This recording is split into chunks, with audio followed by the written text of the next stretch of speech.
अब तक हम प्लेन मिरर से बनी इमेजेस की प्रॉपर्टीज देख रहे थे। एक प्लेन मिरर वो है जिसका रिफ्लेक्टिंग सरफेस फ्लैट होता है। इस मिरर के बारे में क्या ये भी एक प्लेन मिरर है? ये एक मिरर है क्योंकि इसमें ये स्मूथ रिफ्लेक्टिंग सरफेस है, लेकिन ये एक प्लेन मिरर नहीं है क्योंकि ये रिफ्लेक्टिंग सरफेस फ्लैट नहीं है। यहां रिफ्लेक्टिंग सरफेस कर्व्ड, इसलिए इस मिरर को हम कर्व्ड मिरर कहते हैं। लेकिन इसका क्या? ये भी एक कर्व्ड मिरर है।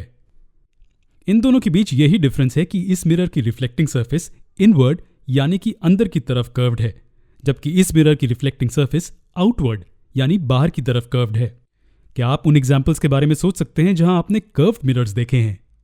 एक चम्मच का चमकदार सरफेस कर्व्ड मिरर का अच्छा एग्जाम्पल है। एक चम्मच के दो रिफ्लेक्टिंग सरफेस होते हैं, एक अंदर की ओर कर्व्ड और दूसरा बाहर की ओर। अब स्पेसिफिक तरह के कर्व्ड मिरर्स जिनमें हम इंटरेस्टेड हैं उन्हें स्फेरिकल मिरर्स कहते हैं। इनफैक्ट ये दोनों मिरर्स स्फेरिकल हैं।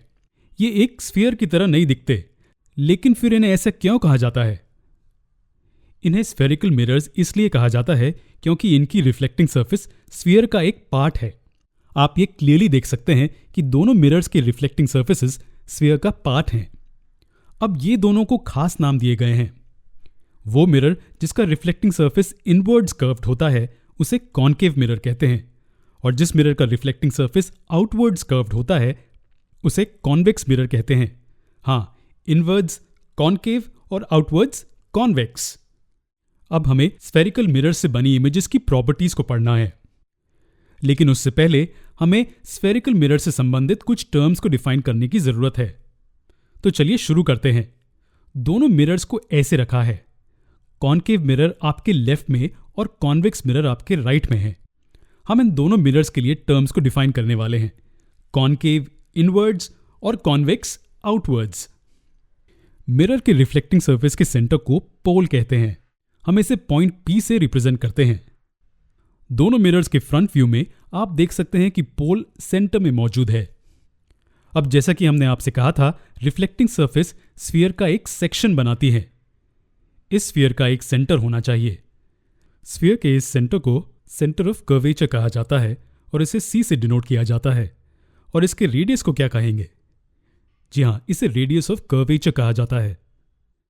पोल और सेंटर ऑफ कर्वेचर को एक लाइन से जॉइन कीजिए। इस लाइन को प्रिंसिपल एक्सिस कहा जाता है।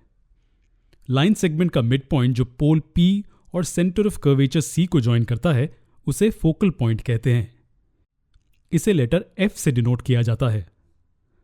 हम अब इस वीडियो में एक आखिरी चीज के बारे में बात करेंगे, और ये एक अजम्पशन है जो हम कर रहे हैं। हम मान रहे हैं कि मिरर का रेडियस ऑफ कर्वेचर मिरर के एपर्चर से कहीं ज्यादा बड़ा होगा। एपर्चर सिंपल टर्म्स में मिरर का वो पार्ट है जो लाइट को एक्सपोज्ड है। हमारे मिरर में ये इसका एपर्चर है क्योंकि लाइट इस रीजन में कहीं भी इंसिडेंट हो सकती है। अगर हम मिरर का कुछ पार्ट एक ओपेक सब्सटेंस में छुपा देते हैं तो उसका एपर्चर घट जाता है। मैथमेटिकली वो ये लेंथ है। इसलिए जो मिरर हम यहां कंसिडर कर रहे हैं उसमें एपर्चर रेडियस ऑफ कर्वेचर से बहुत छोटा है। ये कुछ टर्म्स हैं स्फेरिकल मिरर से रिलेटेड, लेकिन अभी ऐसा बहुत कुछ है जो हमें इनके बारे में समझना है। आपको हम अपने अगले वीडियो में मिलेंगे।